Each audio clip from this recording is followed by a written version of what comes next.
आज़ाद करदा ग़ुलाम को मौला कहा जाता है। तो जो आज़ाद ग़ुलाम करेगा, अगर वो आले मोहम्मद से ताल्लुक़ रखता होगा, आले मोहम्मद का ग़ुलाम होगा, तो उस पर भी ज़कात लेना हराम होगा।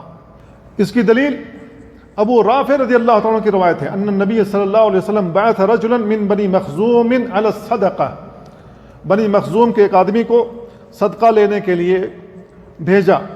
फ़क़ाल ले अबी राफ़े, तो अबू राफ़े से उन्होंने कहा कि मुझे भी साथ ले चलो। तो उन्होंने कहा कि नहीं, यहाँ तक कि मैं रसूलुल्लाह सल्लल्लाहु अलैहि वसल्लम के पास आऊँ और आपसे सवाल कर लो। तो वो नबी करीम सल्लल्लाहु अलैहि वसल्लम के पास आए और आपसे पूछा, तो आपने बयान फरमाया, इन्न सदक़त ला तहिल्लु लना, ज़कात लेना हमारे लिए हलाल नहीं है। व इन्न मवालिल कौम मिन अनफुसिहिम, कौम के जो मवाली यानी आज़ाद करदा ग़ुलाम होते हैं, उनका शुमार उन्हीं में होता है जिन्होंने उनको आज़ाद किया।